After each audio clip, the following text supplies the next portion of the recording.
네, 제5회 유권자의 날 기념 강연 콘테스트에 참석하신 여러분 진심으로 환영합니다. 저는 오늘 사회를 맡게 된 KBS 아나운서 도경원입니다. 반갑습니다.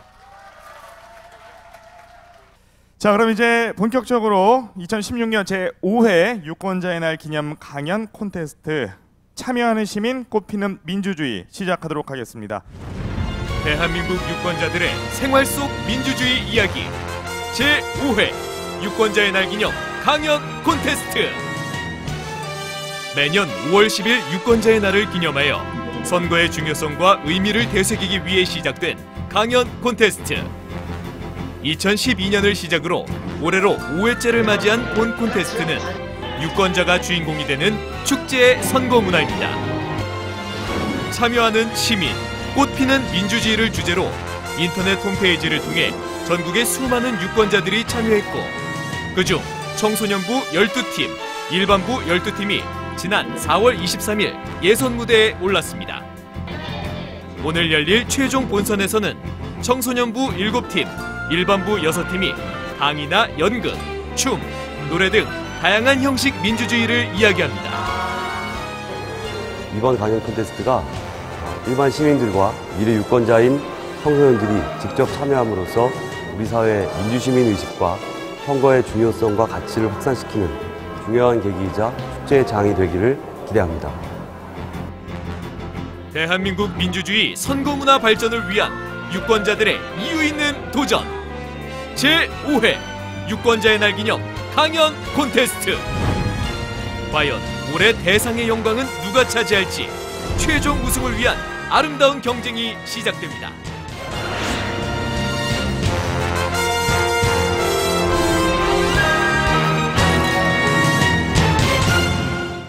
네, 제5회 유권자의 날 기념 강연 콘테스트 행사에 또 다른 빛을 내주시기 위해 참석해 주신 주요 4빈 제가 여러분들께 소개를 해드리겠습니다. 김용희 중앙선거관리위원회 사무총장님 참석해 주셨습니다.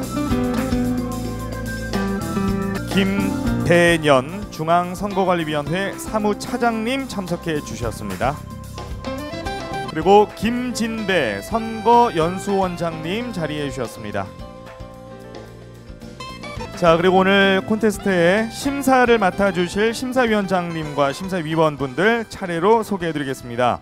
먼저 강연 콘테스트 심사위원장이시고요, 소설가 김홍신님 박수 부탁드립니다.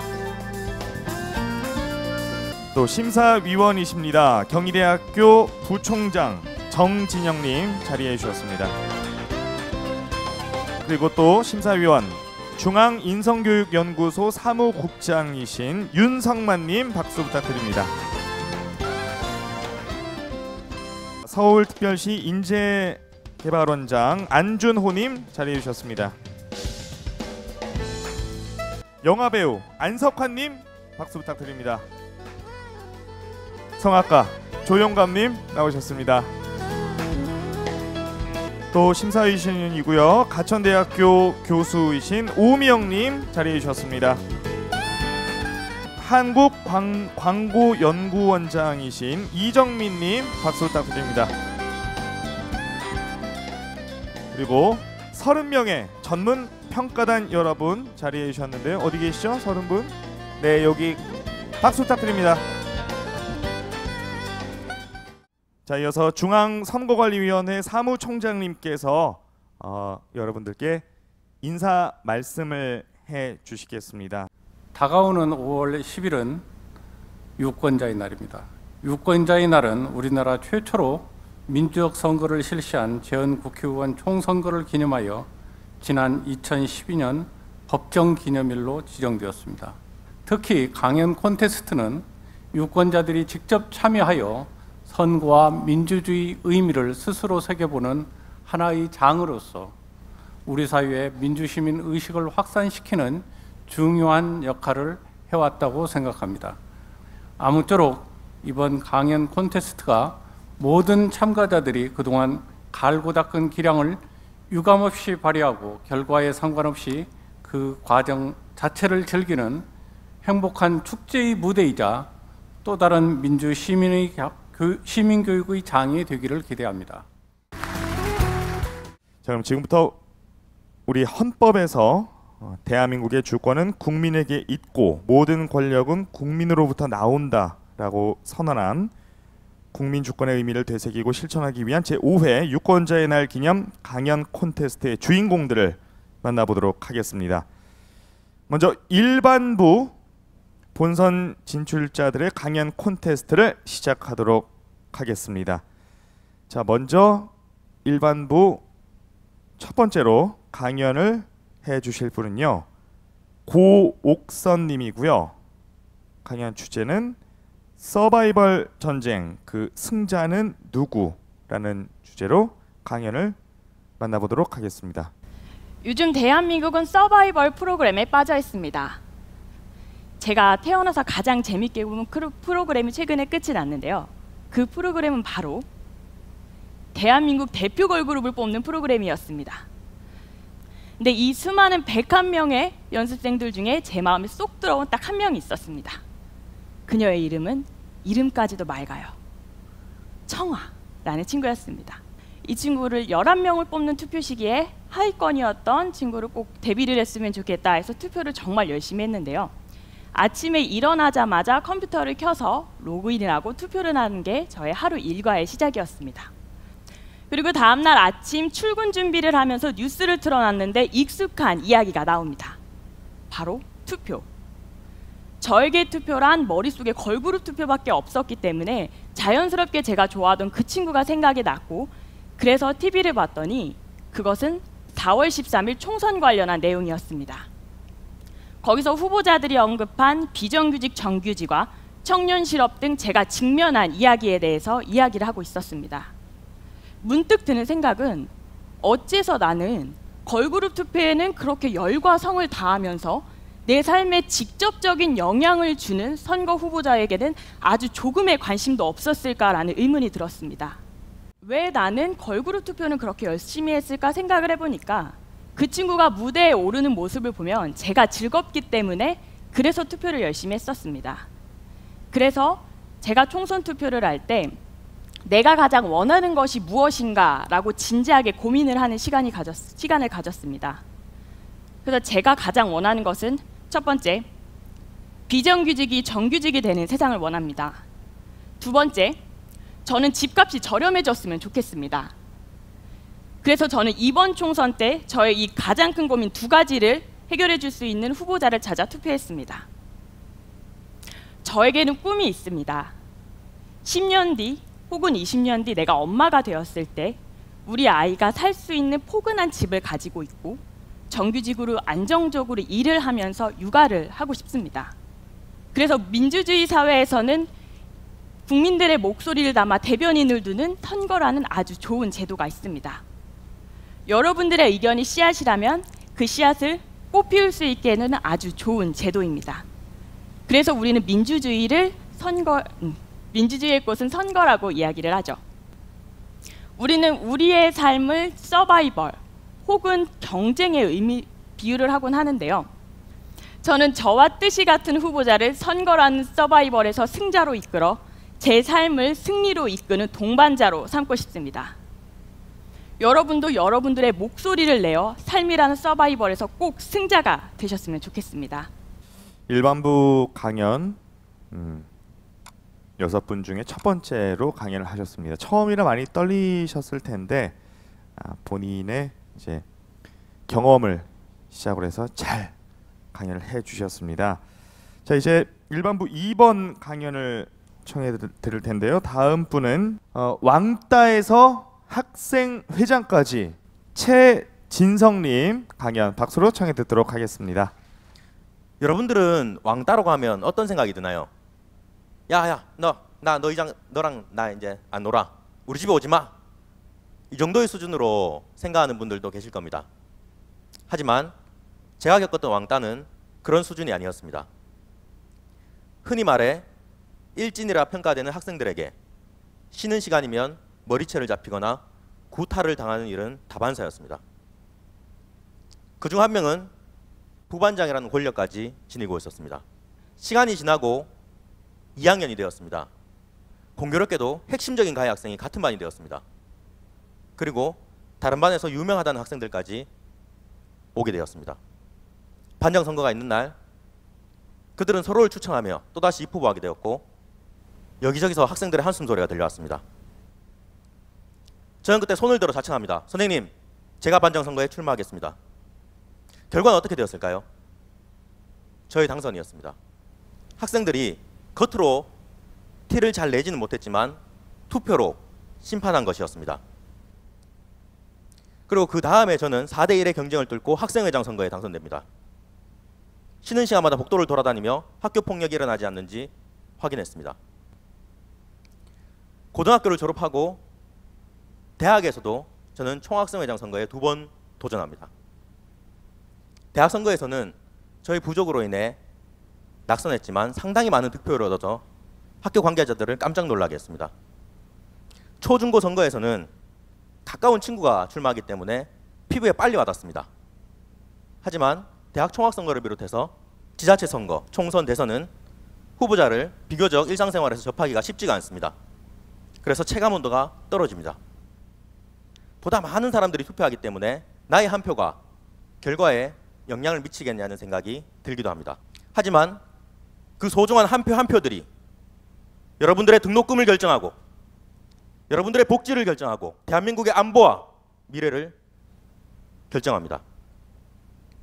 그렇다면 좋은 정치를 통한 좋은 국가를 만들기 위해서는 어떻게 해야 될까요? 그 해답은 바로 관심과 참여입니다. 우리 지역구에 어떤 후보가 출마했는지 그리고 당선된 후보가 어떤 활동을 하는지에 대해서 관심을 가지고 바라본다면 정치인들은 진정으로 국민을 위한 정치를 하게 될 것입니다. 그러한 마음으로 적극적으로 참여하고자 한다면 권력은 여러분들을 무서워하게 될 것입니다. 권력은 여러분들을 두려워하게 될 것입니다. 그리고 권력은 여러분들의 편에 서게 될 것이라는 것을 분명하게 말씀드립니다. 네, 감사합니다. 그 방송을 하면서도 한 30초, 1분 남짓 얘기하는 게 쉽지가 않은데 이렇게 여러분들 앞에서 10분간 얘기하는 모습을 보니까 참 평소에 선거, 투표에 대한 관심이 참 많으신 분들이 이 자리에 모이셨구나라는 생각을 저절로 하게 됐습니다. 자, 일반부 두 번째 강연자까지 만나봤고요.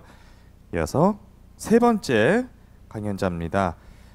아이두의 내일로 가는 계단, 박수 부탁드리겠습니다. 아, 나 이런 젠장 말 같지도 않은. 아, 진짜 어이가 없을라니까 진짜. 야, 뭔데 그렇게 화를 내고 그래? 아, 선배, 아, 이거 좀 보세요. 아, 진짜 국민을 대표한다는 사람들이 진짜 이민을 가든가 해야지. 도망칠 게 아니라 바꿀 생각을 해야지 임마. 예? 난 적어도 너처럼 도망치진 않아. 유권자로서 내 뜻을 정확하게 보이려고 하지. 근데 넌 뭐하냐? 저번 투표 때도 여행 다니기 바빴으면서 입만 떠들어대고. 아니요, 그게 아니라 투표를 해봤자 다 똑같은 동욱 사람들인데. 씨가 아주 좋은 말 했네. 아, 대리님. 오셨습니까? 그래, 맞아. 그런데 그렇게 생각하는 사람이 윤아 씨뿐만이 아니야. 하지만 마냥 그렇게 손 놓고 있다간 어떻게 될까? 생각을 해보자고. 정치인들은 과연 누가 만드는 것일까? 그거야 당연히 우리 같은 국민들이 만드는 거죠. 동욱 씨도 그렇게 생각해? 네, 당연히 그렇게 생각합니다. 맞아. 국민이지. 다만 투표하는 국민들이 만들어가는 거야. 정치인들은 표를 먹고 사는 사람들이잖아. 그런데 어떤 정치인이 자신에게 표를 주지도 않는 사람들을 위해서 일을 하겠어? 우리는 이번 20대 총선을 통해서 우리의 한 표로 세상을 바꿀 수 있다는 것을 확실하게 보게 되었어. 그리고 그들도 국민 한 사람 한 사람의 힘이 얼마나 무서운가를 느끼게 되었을 거라고. 그게 바로 유권자가 가진 힘, 우리 국민이 가진 가장 큰 힘이라는 거. 매일 야근에 쥐꼬리만한 월급에 짜증나는 사장은 바꿀 수는 없어도 더 나은 세상을 바꿀 수 있는 그 사람을 뽑을 수 있는 힘, 그 힘을 우린 가지고 있잖아. 그러니까 그 힘 썩히지 마라.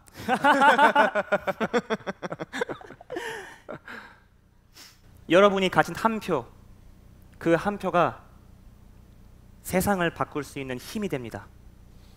대한민국 헌법 제1조 2항 대한민국 주권은 국민에게 있고 모든 권력은 국민으로부터 나온다. 국민이 가진 가장 큰 힘, 투표의 권리를 올바르게 행사함으로써 아름다운 대한민국을 만들어 봅시다! 어느덧 네 번째 강연이고요.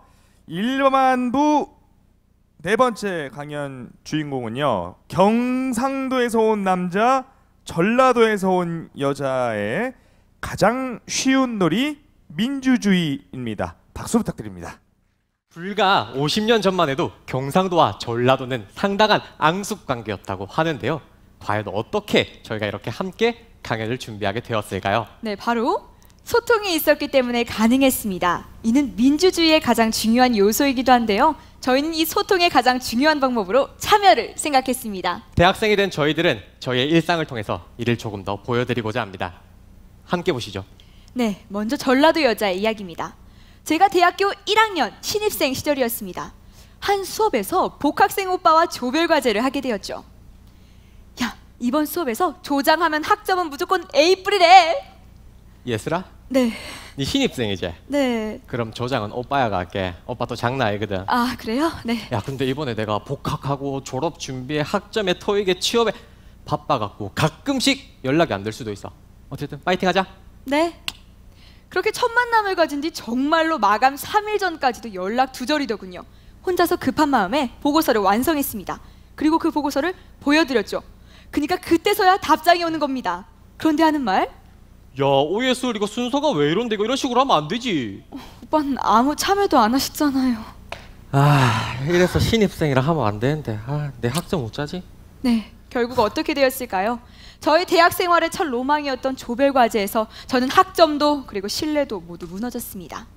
이처럼 사회의 가장 축소판이라고도 볼 수 있는 대학 생활에서조차도 우리 대학생들은 이렇게 소통이 이루어지지 않는 모습을 볼 수 있었는데요. 비단 대학생들뿐만이 아닌 것 같습니다. 드라마나 뉴스에서도 볼 수 있듯이 우리는 기업과 같은 공직사회에서도 이러한 모습을 발견할 수 있었습니다. 함께 보시죠. 오사원 또 시작이야. 예스씨 내가 지금 최종 보고서 이거 지금 내가 급하게 어디 가봐야 돼서 이거 좀 부탁 좀 할게. 근데 제가 이거 진짜 처음이라서. 처음이라서. 부탁할게. 땡큐. 여보세요? 우리 부서 일도 아닌데. 쟤 눈치가 없어. 시키면 시키는 대로 좀 하지. 네, 이것만 봐도 알 수 있듯이 우리 사회에서는 이렇게 일방적으로 소통이라는 모습을 볼 수 있었는데요. 그런데 말입니다. 이렇게 참여를 하지 않은 사람이 과연 비판할 수 있는 자격을 가질 수 있을까요? 비판을 할 수 있는 권리도 참여 이후에 가능한 것인데 말이죠. 상대방이 참여를 할 권리를 주지 않는 것, 상대방이 의사를 표현할 권리를 주지 않는 것, 이로써 발생하는 일방적인 의사 결정은 쌍방향의 소통을 막는 요소가 되고 있진 않을까요? 옆에 있는 친구나 선후배 의견에 경청해주는 것, 잘 모르더라도 교수님 말에 열심히 대답해보는 것, 옆에 있는 후배 사원에게 따뜻한 관심을 보내주는 것, 집에 있는 우리 아이들의 말을 귀 기울여 들어주는 것, 이런 작은 참여가 우리 사회를 바꿀 수 있을 것입니다. 당신의 의무와 권리를 이룰 수 있는 유일한 방법, 바로 참여입니다. 강연이란 게 그렇죠. 보통 이제 무대 위에 외롭게 홀로 서서 핀 조명 받으면서 뭔가를 가르치듯이 이렇게 일방적인 스피킹을 떠올리고 왔는데 다양한 변화가 있다라는 것을 뒤에서 계속 느끼고 있습니다. 자, 이제 일반부 강연 5번째고요. 끝에서 2번째입니다. 엄청나게 떨고 계시고요. 이보라님의 당신의 선거를 잘 코디하라라는 주제입니다. 역시 뜨거운 박수 부탁드립니다. 자, 옷과 패션의 공통점을 들어서 지금부터 제가 코디하는 방법 3가지를 단계별로 말씀드릴 텐데요. 먼저 첫 번째를 알아보도록 하겠습니다. 첫 번째는 바로 나를 파악하는 것입니다. 1번과 2번 사진이 있는데요. 자, 한번 쫙 봐주세요. 자, 이렇게 보시기에 여러분의 눈에 어떤 사진이 훨씬 더 자기의 체형을 보완해서 옷을 입었다라고 생각이 드시나요? 정답에 가까운 건 바로 1번이었습니다. 왜냐하면 저는 키가 굉장히 작은 편이에요. 키가 160밖에 되지 않는데요. 제가 이런 말을 할 때면 많은 사람들이 뭐야, 너 그렇게 키가 작았어? 이런 말을 해요. 그 말인즉슨 제가 제 단점을 잘 알고 제 체형을 잘 파악해서 옷을 입은 거겠죠. 선거에 있어서도 마찬가지입니다. 단순히 내가 좋아하는 정치인, 내가 좋아하는 정당이라고 해서 선택하는 것이 아니라 나의 연령과 소득, 내가 결혼을 했는지, 그리고 내가 어떤 분야에 관심이 있는지를 일단 파악해야지 정책을 바라볼 수 있는 넓은 시각, 나에게 맞는 정책이 무엇인지 바라볼 수 있는 시각이 생길 수 있습니다. 아침에 뭘 입어야 될지 막 모르겠는 거예요. 그래서 가족분들께 물어봤죠. 나 오늘 뭐 입을까 했더니 가족이 추천해준 옷을 입고 나갔다가 혹시 후회해본 경험 있으신가요? 네, 맞습니다. 한 경제학자의 말에 의하면 스스로의 운명을 스스로의 손으로 결정했을 때 더욱더 행복도가 높다고 합니다. 그 말인즉슨 가치를 비교해 봤을 때 내가 선택한 것과 내가 선택하지 않은 것의 가치는 그 결과가 어떨지언정 내가 선택을 했을 때 더욱더 가치가 높게 느껴진다는 말이겠죠. 그렇기 때문에 선택에 있어 가장 중요한 건 여러분의 생각으로, 여러분의 의견으로 직접 선택해야 하는 것입니다. 마지막 한 가지가 더 남아 있습니다. 그것은 바로 점검하는 것입니다. 아무리 멋있는 옷을 딱 입고 나갔을지라도 중간중간 점검을 하지 않으면 스타킹이 나가 있거나 치마가 돌아가 있거나 남자분들 같은 경우에는 막 지퍼가 열려 있는 경우가 있을 겁니다. 아무리 멋있는 코디라도 점검하지 않았을 때 나타나는 일들이죠. 선거도 마찬가지입니다. 내가 나를 파악해서 내 손으로 선택했을지라도 끝까지 점검하는 작업이 필요합니다. 그렇기 때문에 우리 유권자들에게는 보다 신중하고 현명한 선택이 있어야 할 텐데요. 우리의 이런 소중한 한 표 한 표가 신중하고 현명하게 행사가 되었을 때 나의 가족, 우리 동네, 더 나아가서는 나의 아이가 자라날 미래, 그리고 대한민국의 미래까지도 변화시킬 수 있다고 저는 생각합니다. 자, 이제 마지막 일반부의 마지막 강연이고요. 강연 주제, 내가 고민해야 내일이 달라진다 주제입니다. 자, 이희웅님을 박수로 모시겠습니다.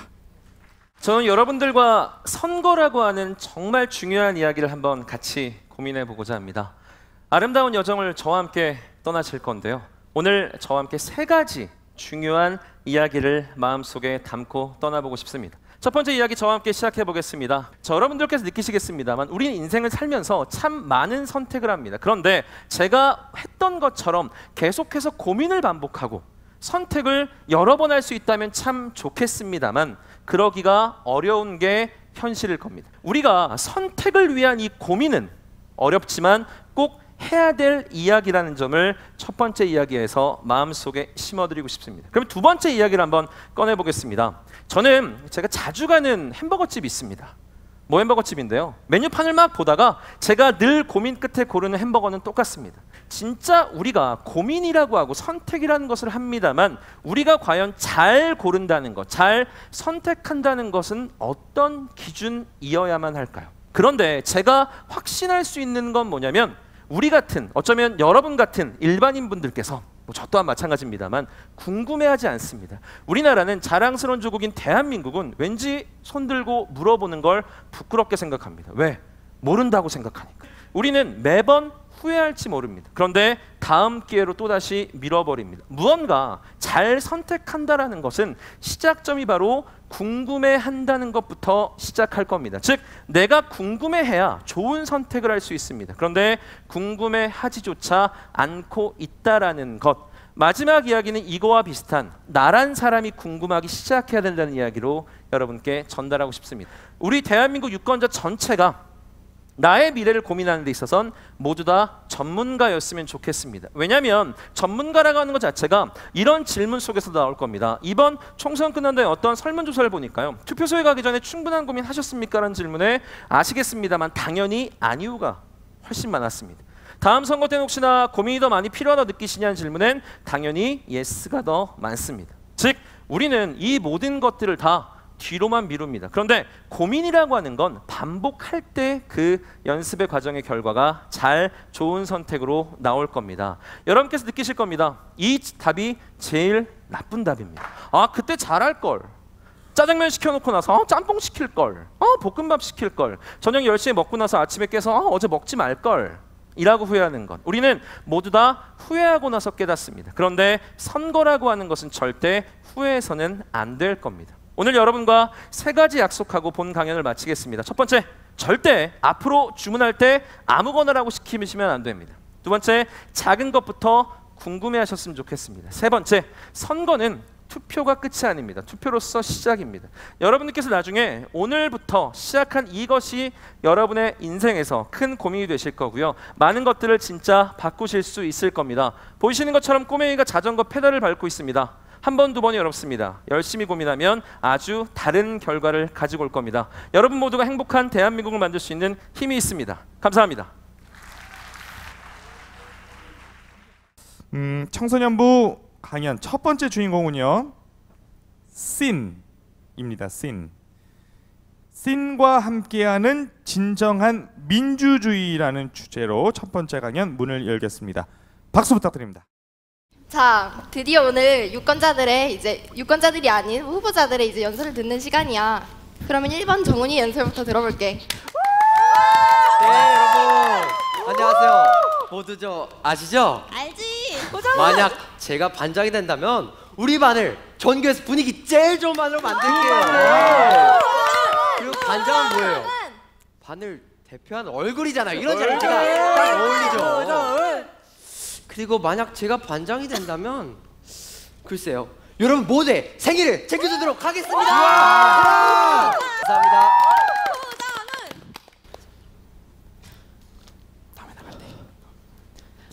안녕하십니까. 기호 2번 이지용입니다. 사실 저는 저희 반에서 가장 먼저 등교하고 가장 늦게 하교한 학생입니다. 그래서 오래 교실에 있다 보니까 반의 불편한 점을 가장 잘 알게 된 것 같습니다. 우선 반에 구입이 되어 있지 않은 공공물품 마련하겠습니다. 또 학교 쪽 면학 분위기 조성에 힘쓰고 특히 시험 기간에 반 친구들이 모든 정보 공유할 수 있도록 사이버 그룹을 꼭 만들겠습니다. 꼭 도와주십시오. 감사합니다. 감사합니다. 투표 결과 압도적인 표 차이로 기호 1번 고정훈 학생이 반장에 당선되었고 저희 반은 모두의 생일을 챙겨주는 분위기 좋은 반이 되어가는 것 같았습니다. 그렇다면 몇 달이 지난 지금 저희 반은 정말로 행복할까요? 어이 야, 반장!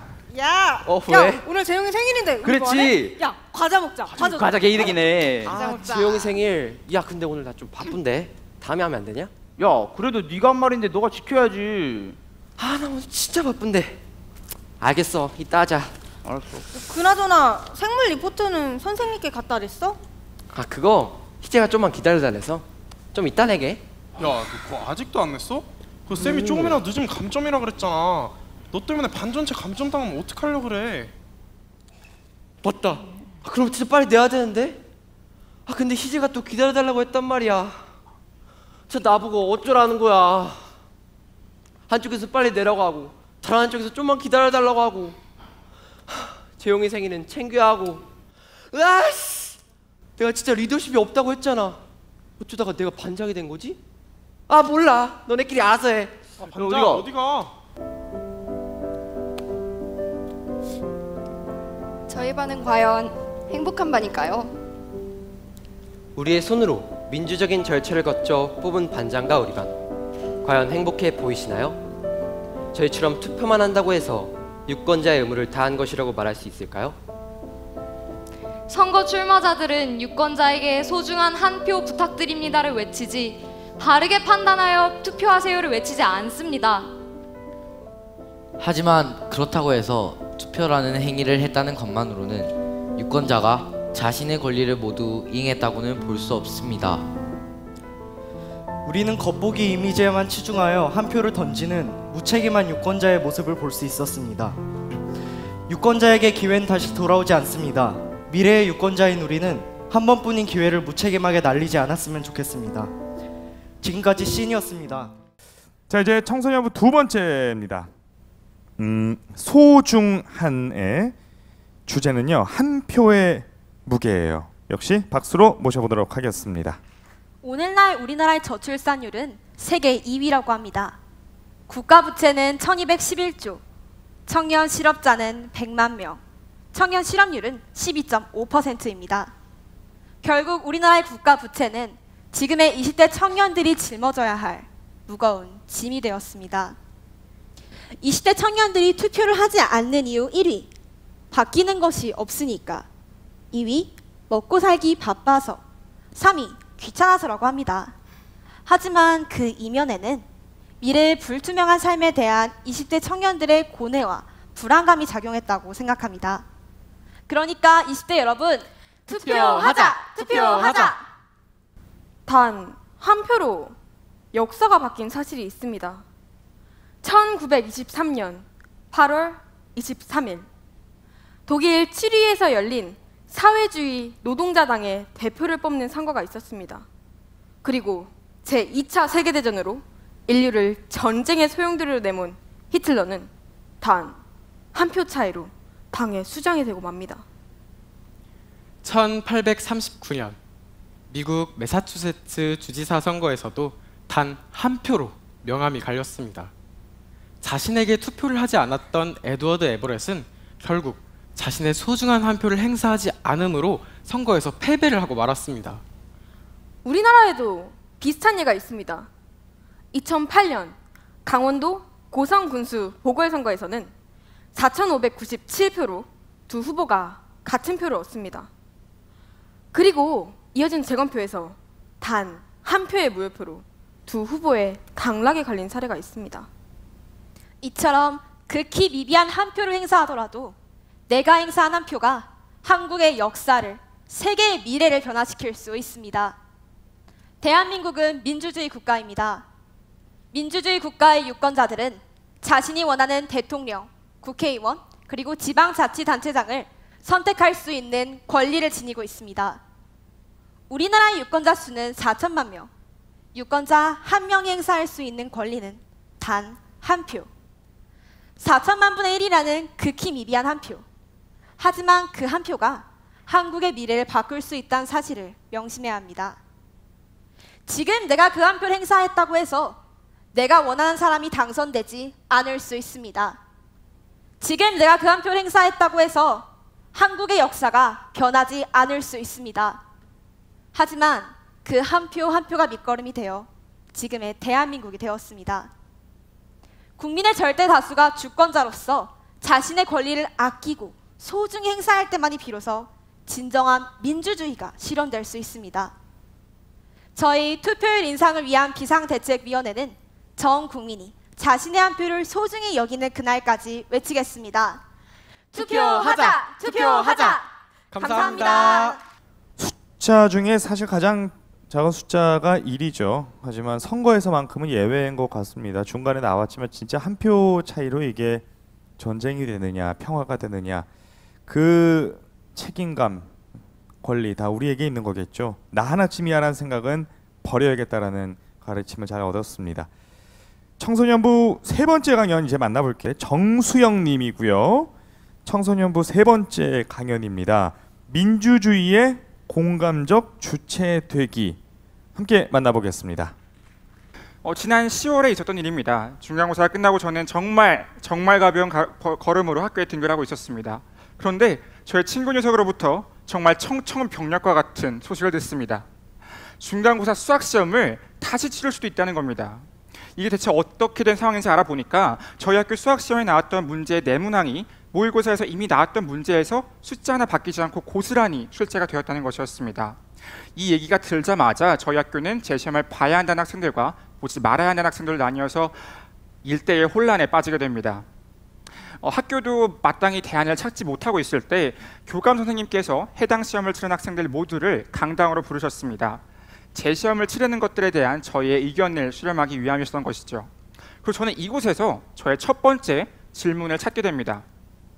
드라마의 주인공도 아닌 제 친구들은 왜 이렇게 이중적인 모습을 보이느냐가 저의 첫 번째 질문이었습니다.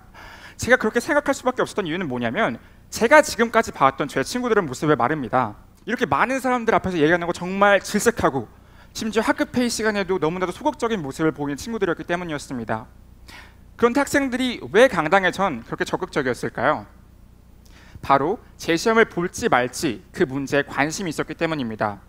그리고 학생들은 왜 관심을 갖고 있었던 걸까요? 바로 수학 재시험을 볼지 말지가 자신의 이득에 직결된 문제였기 때문이었습니다. 그래서 저는 이렇게 생각했습니다. 학생들은 관심, 그거 말고 그 이상의 무엇인가가 있구나. 저는 그 무엇인가가 바로 주인의식이라고 생각을 했습니다. 근데 저희는 전혀 언성 높아지는 일 없이 잘 회의를 끝마칠 수가 있었습니다. 그리고 저의 두 번째 질문은 여기서 시작됩니다. 우리는 어떻게 회의를 무사히 끝낼 수 있었을까요? 저는 그 해답을 공감에서 찾았습니다. 공감이란 무엇인가요? 공감은 나와 다른 의견을 갖고 있는 사람들이 생각을 인식하는 걸 넘어서서 그 사람이 왜 그 생각을 하게 되었는지까지도 인식을 하는 것입니다. 그럼 우리한테 공감은 왜 필요한 걸까요? 공감이 필요한 이유는 나와 다른 생각이 발생하기 시작한 그 지점을 알려주기 때문에 공감이 중요한 겁니다.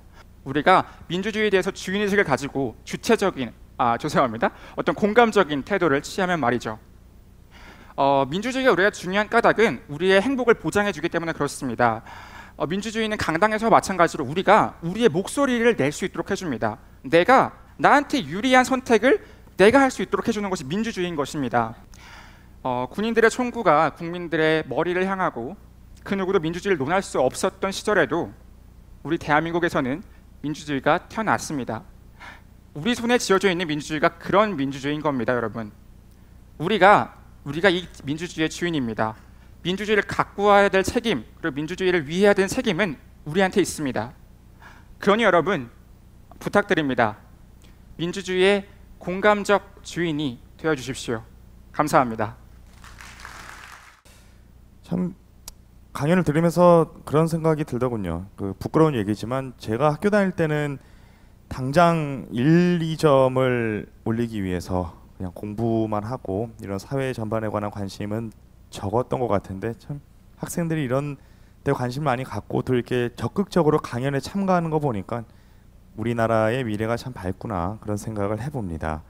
청소년부 네 번째 순서는요, 뇌생녀의 강연이고요, 그림자를 위한 반사판이 주제입니다. 박수로 모시겠습니다. 저희가 꿈꾸는 민주주의 사회는 다수와 소수의 의견이 적절히 조화되는 것입니다. 하지만 지금 현실은 다수의 의견에 소수가 무시되는 경우가 많습니다.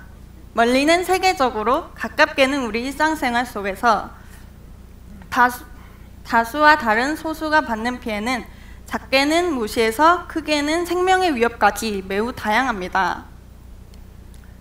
그럼에도 불구하고 흔히 사람들은 다수와 자신의 의견이 다를 경우 말해봤자 결정사항에 영향을 줄 수 없다고 생각하며 침묵하는 경우가 많습니다.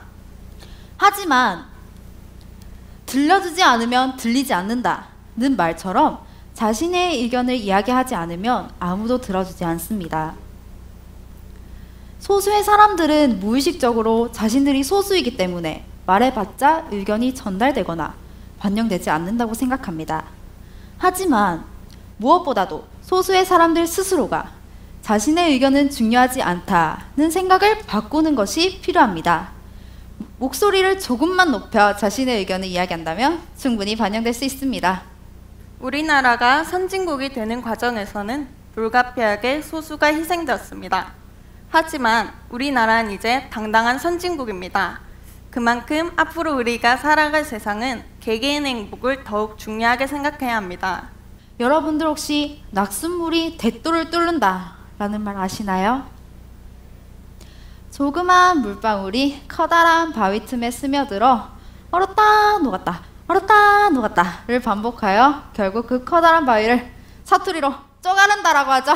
자, 깰 수 있습니다. 이 말처럼 소수의 사람들은 자기 의견을 작지만 계속해서 목소리를 내어 표현한다면 사회는 반드시 변합니다. 모두의 행복을 위해 다수가 받는 빛을 조금이나마 나누어줄 반사판을 우리 모두 생각해 보시지 않겠습니까? 시간 참 빨리 갑니다. 벌써 청소년부 5번째 순서예요. 총 7팀이 있는데요. 이제 3팀 남아있는 거죠. 미래의 유권자들이 팀명이고요. You should pick me up. 박수로 청해 듣겠습니다. 근데 오늘 시장 뽑는 날이야? 국회의원 뽑는 날이야? 나도 몰라. 나 그냥 오늘 13일이니까 3부 뽑아야지. 다음 성함이요. 이동규. 한 번인가? 친구 아버지라는데 3번 뽑아야겠다. 다음 성함이 어떻게 되시나요? 신동현이요.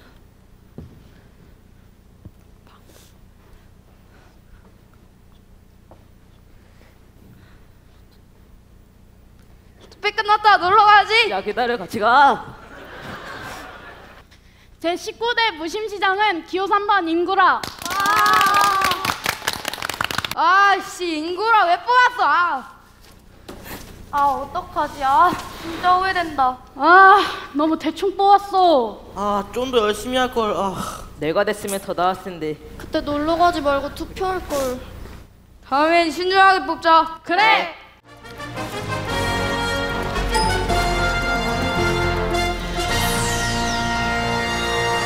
안녕하십니까. SYM 뉴스 홍영입니다.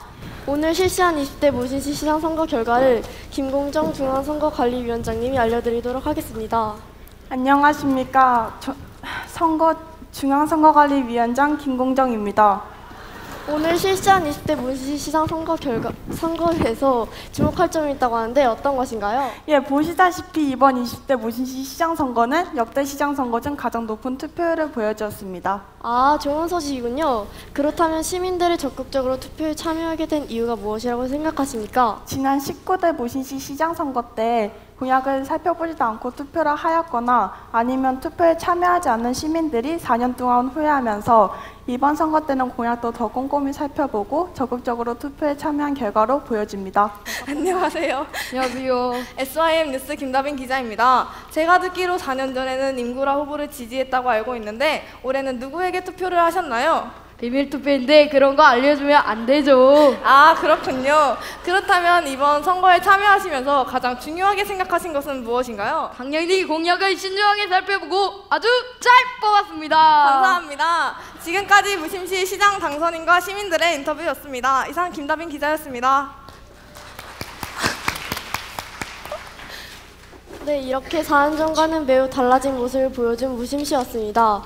하루빨리 모든 시민이 함께하여 박정직 시장님이 내놓으신 공약이 모두 실천되는 관심시가 되기를 기대합니다. 지금까지 SYM 뉴스였습니다. 잘 보았습니다. 이게 강연 콘테스트라서 연기를 또 너무 잘해버리면 연기인 줄 아실까봐 일부러 어설프게 하는 저 섬세함. 그렇게 뉴스하는 앵커가 어디 있습니까? 예, 정말 귀엽습니다. 아이고 아쉽네요. 벌써 이제 6번째 순서고요. 청소년부 6번째 강연자는 하파드란 팀이고요. 버팀목에 대하여가 주제입니다. 네, 박수로 모시겠습니다. 우와! 깜짝이야. 할아버지 계셨으면 말씀을 하시지. 놀랐잖아요. 우리 강아지 재롱 먹고 있었는데 뭘. 그런데 이번에 정교 회장에 출마한다고? 들으셨어요? 당연히 들었지. 그나저나 우리 손녀 안 뽑으면 누굴 뽑으려 그러나? 그 외 있잖아요. 옆집 사는 진영이 걔가 플로우볼부 주장인데다가 얼굴도 잘생기고 여자애들한테 인기도 완전 많아가지고 걱정이에요. 그런데 회장은 이런 걸로 결정하지 않잖니? 요즘 애들이 막 그런 거에 현혹된단 말이에요. 게다가 진영이가 오늘은 애들 데리고 가서 피자도 쏜 거 있죠? 아무래도 안 되겠어요. 뭔가 신박한 공약이라도 생각난 거냐? 요즘에는 피자보다는 햄버거죠. 1인당 하나씩 쏘면 훨씬 더 효과가 좋지 않을까요?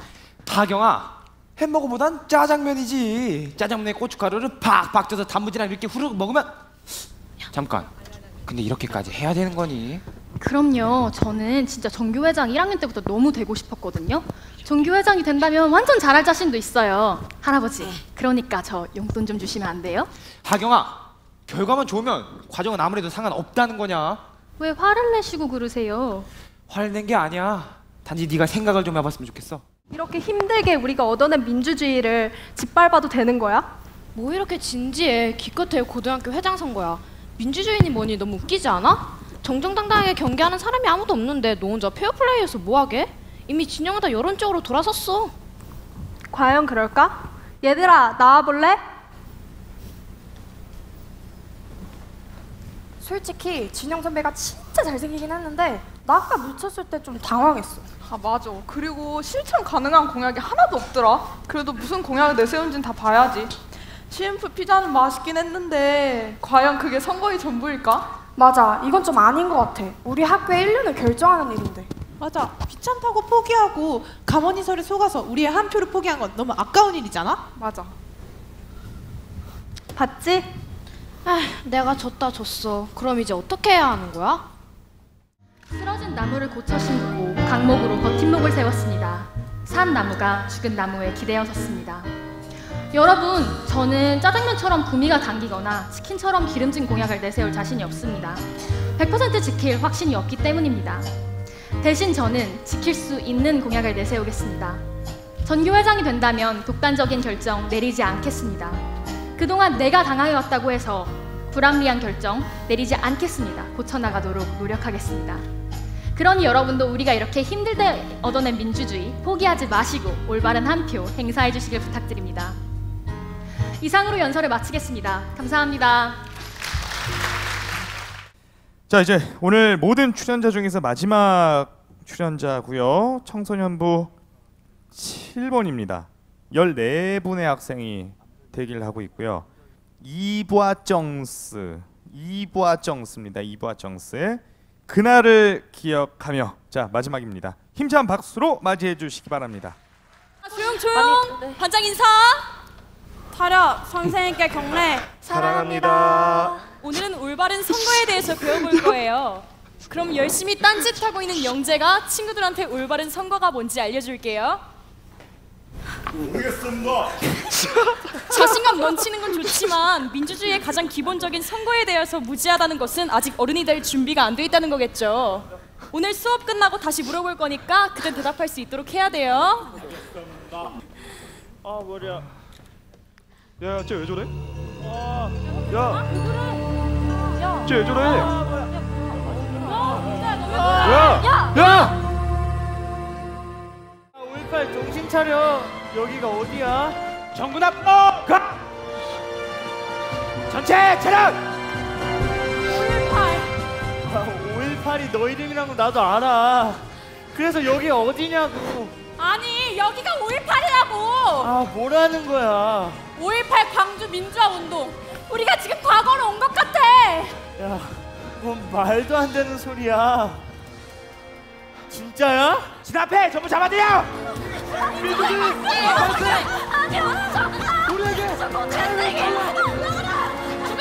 야, 이제 진정해. 그래서 이걸 왜 하는 건데? 민주사회를 얻고 싶어서. 민주주의? 그게 왜? 그게 뭐라고 저렇게까지 해? 이땐 민주주의가 아니었으니까. 지금 우리 사회가 민주주의로 발전할 수 있었던 것은 과거 사람들의 희생이 있었기 때문이야. 그래, 너 유권자의 날이 뭔지는 알아? 아니. 그럴 줄 알았어. 유권자의 날은 우리나라 사람들의 투표 참여를 독려하기 위해 생긴 법정 기념일이야. 근데 유권자의 날이랑 싸우는 거랑 무슨 상관인데? 민주주의의 가장 기본적인 것은 투표잖아. 과거 우리나라 사람들은 민주주의를 얻기 위해 저렇게까지 싸웠는데 정작 지금 우리나라 사람들은 민주주의의 가장 기본적인 투표조차 하려 하지 않으니까. 여러분, 투표는 국민에게 주어진 평등한 권리입니다. 모든 국민이 투표하는 그날까지 유권자의 날은 계속됩니다. 유권자의 날 화이팅! 자, 일반부와 청소년부 중에서 먼저 청소년부 시상을 하도록 하겠습니다. 먼저 장려상 두 팀 먼저 호명을 하도록 하겠습니다. 첫 번째 장려상 씬 축하합니다. 자, 두 번째 장려상은요 뇌생녀 고생하셨습니다. 청소년부 우수상 첫 번째 팀입니다. 미래의 유권자들 축하합니다. 두 번째 우수상 정수영. 제5회 강연 콘테스트 청소년부 대상 소중한.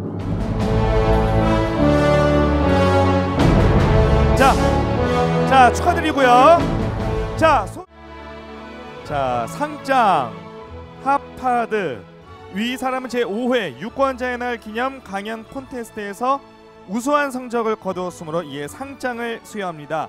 이어서 두 번째 최우수상 시상입니다. 이바정스 상장 최우수상. 내용은 같습니다. 여러분 박수 부탁드립니다.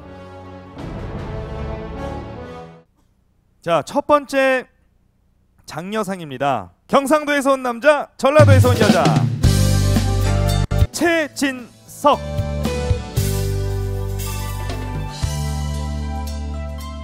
고옥선 축하합니다. 우수상은요 이보라. 대상 축하드립니다. 이희웅.